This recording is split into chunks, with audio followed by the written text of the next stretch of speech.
پر نظر ڈالی جائے تو امریکی صدر ڈونلڈ ٹرمپ مسلمان مخالفت میں سب سے آگے نکل گئے۔ اسلامی ملکوں سے امیگریشن پر پابندی کے ایگزیکٹو آرڈر پر دستخط کر دیے ہیں ڈونلڈ ٹرمپ نے۔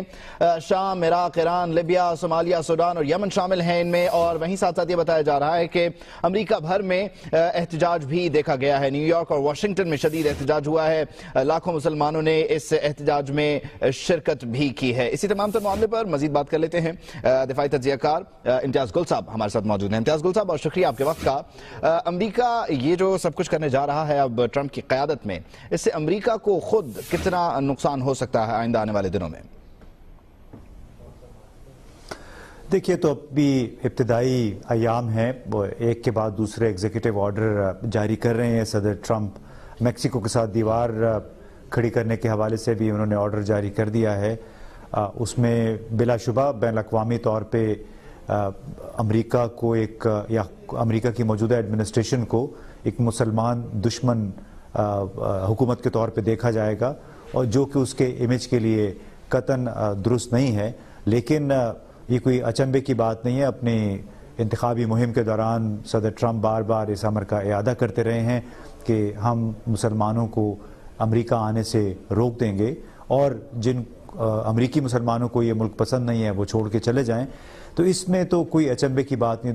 البتہ باقی جو مسلمان یا اسلامی ممالک ہیں، وہاں پہ ضرور یہ سوچ بچار کرنی ہوگی کہ کہیں ایسا تو نہیں ہے کہ ایک ایگزیکٹو آرڈر جاری کر کے باقی مسلمان ملکوں پہ دباؤ ڈالنے کی کوشش کی جا رہی ہے، اپنی مرضی کے فیصلے ان پر مسلط کرنے کے لیے۔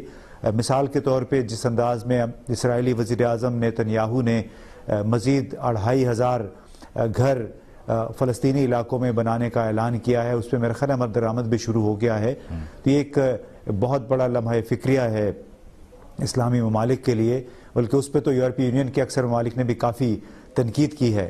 اس کے ساتھ ساتھ میں سمجھتا ہوں اس کا ایک بہت بڑا پیغام ہے پاکستان جیسے ملکوں کے لیے بھی، کہ قبل اس کے کہ پاکستان کی طرف بھی کچھ اسی نوعیت کے پیغام بھیجے جائیں، ضرورت اس امر کی ہے کہ پاکستان کے اندر جو سیاسی اور فوجی قیادت ہے وہ ان تمام امور پہ کوئی موقف، یکساں موقف اختیار کرے جو دنیا بھر میں اور خاص طور پہ امریکی انتظامیہ کے لیے ایک نقطہ اعتراض بنے ہوئے ہیں۔ یعنی ان کو بہانہ بنا کے پاکستان کو دباؤ میں یا پاکستان پہ دباؤ ڈالنے کی کوشش کی جاتی ہے۔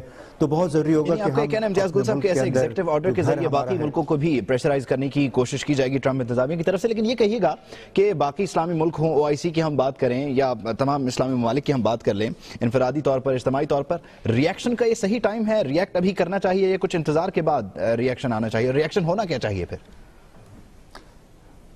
دیکھیے، اکثر اسلامی ممالک تو میں سمجھتا ہوں کہ بین الاقوامی تعلقات میں ان کی کوئی بہت زیادہ حیثیت بھی نہیں ہے، سوائے سعودی عرب کے، جو کہ جن کے اب تعلقات کچھ تھوڑے سے کشیدہ ہیں امریکہ کے ساتھ۔ ماضی میں سعودی عرب امریکہ کے لیے ATM کا کام کرتا رہا ہے، یعنی وہ کام جو امریکہ کروانا چاہتا تھا اور جس کے لیے فنڈنگ امریکہ فراہم نہیں کر سکتا تھا براہ راست، وہ سعودی عرب کے ذریعے ہوتی تھی۔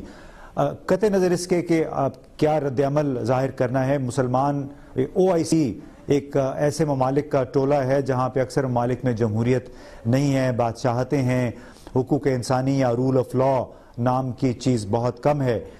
ہمیں اپنی فکر کرنی چاہیے مسلمان ملکوں کی بجائے، کیونکہ جو ٹرمپ انتظامیہ ڈیل کرے گی دوسرے ملکوں کے ساتھ وہ کوئی مذہب کی بنیاد پہ نہیں کرے گی۔ ان کے نزدیک یہ ضرور ہے کہ کئی اسلامی ممالک مذہبی انتہا پسندی کا ایک سورس ہیں، ایک وجہ ہیں، اس وجہ سے ان کی توجہ اس طرف ہے۔ انہوں نے تو اپنی تقریر میں بھی یہ کہا تھا نا کہ ہم اسلامی ٹیررزم یا دہشت گردوں کا خاتمہ کر کے رہیں گے، لہٰذا ہمیں ان تمام اسباب پہ پاکستان کے اندر غور کرنا چاہیے۔ پاکستان کو اس رد عمل سے یا اس امریکی صدر کے ایگزیکٹو آرڈرز کے مضمرات سے بچانے کا ہمیں پیش بندی کرنی چاہیے، پہلے سے سد باب کرنا چاہیے، کیونکہ اس وقت پاکستان کے لیے بہت اچھی صورتحال ہے۔